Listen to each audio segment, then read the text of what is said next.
Magandang araw kaibigan! Tuloy po kayo sa Felicidad's Channel. Sa mga kwento ng buhay at pag-ibig na hinalukay sa natatagong baul ni Felicidad. Pero bago po tayo magpatuloy, huwag niyo pong kalilimutan na i-like ang video, i-subscribe ang channel, at i-click ang notification bell para lagi kayong updated sa mga parating pa na upload.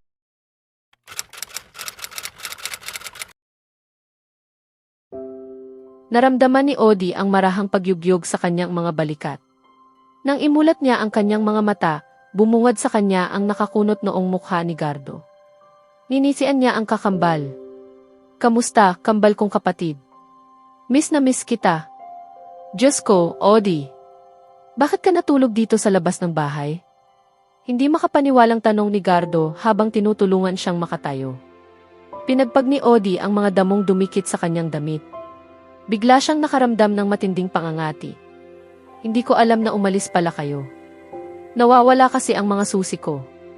Nakapanhik ako sa gate, ngunit hindi ko naman mabuksan ang bahay. Kaya dito na lamang ako natulog sa labas. Sana man lang tinawagan mo ako." Napatawa si Odie. "Alam ko namang ikalimang anibersaryo ninyo ni Snooki kagabi, kaya ayaw kong makaabala." Lumagpas ang tingin niya sa kapatid at ngumiti sa hipag na kabababa pa lamang ng sasakyan. "Magandang umaga, Snooki." Bahagyang nagulat si Snooki nang makita siya, ngunit agad din itong lumapit at mahigpit siyang niyakap. "Odie, miss na miss kita." Muli na namang natawa si Odie. "Mabuti pa ang hipag ko, sinabing nami-miss ako. Ang kakambal ko naman, puro sermon ang ibinungad. Mukhang hindi yata siya masaya na makita ako." "Hindi totoo iyan," agad na kontra ni Gardo sabay yakap sa kanya ng mahigpit. "Miss na miss kita, bunso kong kapatid." Pabirong kinurot ni Odie ang tagiliran nito. "Anong bunso? Sabay lang tayong ipinanganak. Nauna ako ng 1 minuto," sabi ni Mommy. Napailing na lamang si Odie habang nakangiti. Hindi talaga nagbabago si Gardo. Hanggang ngayon ay ayaw pa ring magpatalo sa kanilang mga argumento. "Nasaan nga pala ang mga bata?" tanong niya. "Nasa bahay ni Mommy," sagot ni Snooki. "Iniwan muna namin sila roon kagabi. Sa totoo lang, susunduin niya sana namin sila ngayon. Magpapahinga muna sana kami ni Gardo." Nagpalipat-lipat ang tingin ni Odie sa mag-asawa bago siya napangisi. "Wow! Mukhang nagkaroon kayo ng pangalawang honeymoon kaya iniwan ninyo ang mga bata kay Mommy. Saan kayo nagpunta?" Namula ang pisngi ni Snooki, ngunit ngumiti ng pilya at kumindat pa. "Sa Palawan. Napakaganda roon. Alam mo na ang ibig kong sabihin." Sa pagkakataong iyon ay si Gardo naman ang namula at halatang nahiya, dahilan upang mapatawa sina Odie at Snooki. Tumikim si Gardo. "Pumasok na muna tayo sa loob bago pa tayo magpatuloy sa kwentuhan." Dala ni Gardo ang mga maleta habang magkaangkla naman ang mga braso ni Odie at Snooki habang nagkukwentuhan papasok ng bahay. Ipinagpatuloy nila ang kanilang pag-uusap habang nagkakape sa kusina. "Ang tagal mong nawala," puna ni Snooki. "Mukhang nag-enjoy ka ng husto sa Paris at nanatili ka roon ng 2 taon. Ngumiti si Odie. "Napakaganda ng Paris. Ngunit iba pa rin ang Pilipinas. Nakaka-homesick din pala. Ang trapiko lamang talaga ang hindi ko na-miss dito." 2 taon siyang nanatili sa Paris, France. Kumuha siya roon ng maikling kurso sa pagpipinta upang sariwain ang kanyang hilig. Bagaman nagtapos siya ng fine arts, mas nakatuon siya noon sa pagdidisenyo ng mga t-shirt para sa negosyong itinayo niya. Kaya habang nasa Paris, sinulit niya ang pagkakataong muling magpinta.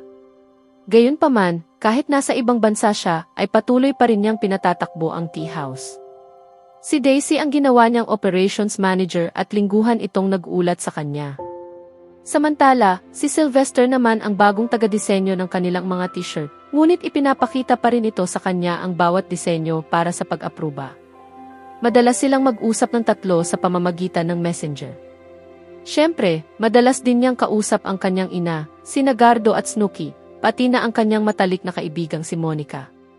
Sinikap niyang bumawi sa kaibigan, lalo na at ninang siya ng anak nitong si Moria. Isa sa mga dahilan kung bakit nagpasya siyang umuwi na sa Pilipinas. "Sigurado akong matutuwa si Monica na nakauwi ka na," masiglang sabi ni Snooki. Buti umabot ka bago ang kaarawan ni Baby Moria. Oo nga, sagot ni Odie. Magtatampo na talaga sa akin ang matalikong kaibigan kapag hindi ko pa rin nadaluhan ang ikalawang kaarawan ng inaanak ko. Hindi na kasi ako nakapunta sa binyag at unang kaarawan niya. Pagkatapos ay nilingon niya si Gardo na kanina patahimik. At syempre, gusto ko ring bumawi sa mga pamangkin ko. Dapat lang may halong pagtatampong, sabi ni Gardo. Wala ka rito nang ipanganak ng asawa ko ang bunso namin. Nakonsensya si Odie. Umalis siya ng bansa noong nagdadalang tao pa lamang si Snooki. Hindi rin siya nakauwi noong unang kaarawan ng pamangkin niya dahil may dinaluhan siyang art exhibit noon. Gardo, ayos lang, saway ni Snooki. Ang mahalaga ay nakabalik na si Odie. Sigurado akong babawi iyan. Itinaas ni Odie ang dalawang kamay. Nangangako ako. Babawi ako. Miss na miss ko na sina Tom at Jerry. At syempre, nasasabik na akong makilala ng personal ang inyong munting prinsesa. Baby Tom, Baby Jerry, mukhang naging pasaway yata kayo, nakalabing sabi ni Odie habang pinapanood ang kambal na tinatapakan ang pambalot na papel na may disenyo ng Barbie. Ang gagamitin sana niya upang ibalot ang regalong binili niya para sa nalalapit na kaarawan ni Baby Moria, ang anak ng kanyang matalik na kaibigang si Monica. 4 na taong gulang na ang kambal kaya likas na ang kanilang kakulitan. Kahit si Tom na dating tahimik ay naging sobrang malikot na rin, habang si Jerry naman ay lalo pang naging pilyo. Dahil dito, lalo tuloy nakalilito ang dalawa. Bukod sa magkamukha, pareho na rin sila ng ugali. Doon muna tumira si Odie kina Gardo at Snooki dahil ginawa ng bodega ang kanyang dating kwarto sa tea house. Naibenta na rin niya ang isa niyang apartment noon upang may pandagdag sa kanyang gastusin habang naninirahan sa Paris. Napasinghap siya nang mapunit ni Jerry ang gift wrapper. Jerry, iyan sana ang ipambabalot ko ng regalo para kay Moria. Sino si Moria? Tanong ni Jerry. Ang anak ni Tita Monica, sagot ni Tom. Napaka-cute niya. Napangiti si Odie at ginulo ang buhok ni Tom. Wow ha! Naalala mo si Moria. Sabi ng mommy ninyo, minsan pa lang ninyo siyang nakikita. Napaka-cute niya, nakangiting sabi ni Tom. Papakasalan ko siya kapag malaki na ako. Ako rin ang magpapakasal sa kanya. Singit ni Jerry na halatang ayaw magpatalo sa kakambal. Napatawa si Odie. Naalala niya noong bata pa sila ni Gardo. Madalas din silang mag-agawan at magpaligsahan. Mukhang may pinagmanahan ang kanyang mga pamangkin. Kung gusto ninyo talagang pakasalan si Moria, kailangan ninyong tulungan si Tita Odie na ibalot ang regalong ito, pang-uto niya. Epektibo ang kanyang paraan. Maya-maya lamang ay tinutulungan na siya ng kambal na balutin ang malaking bahay manika na regalo niya para kay Moria. Hawak ni Tom ang dulo ng pambalot upang hindi ito liparin ng hangin, habang inaabutan naman siya ni Jerry ng adhesive tape. Napakatahimik yata ng dalawang pasaway na iyan, komento ni Gardo habang bumababa ng hagdan. Nasuhulan ko sila, may pagmamalaking sagot ni Odie. Anong isinuhol mo sa kanila? Kapag ako ang nangangako ng laruan, hindi pa rin sila nakikinig sa akin. Hindi laruan ang gusto nila. Kung gayon, ano? Asawa. Ano, gulat na tanong ni Gardo. Sinabi ko sa kanila na ipapakasal ko si Moria sa kanila kapag tinulungan nila ako. Natatawang paliwanag ni Odie, sabay lingon sa kambal. Hindi ba, mga bata? Daddy, papakasalan ko si Moria, kumikislap ang mga matang sabi ni Tom. Daddy, papakasalan ko rin si Moria, mabilis na paggaya ni Jerry.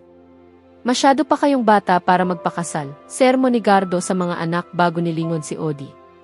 At ikaw naman, kung ano-ano ang itinuturo mo sa mga pamangkin mo.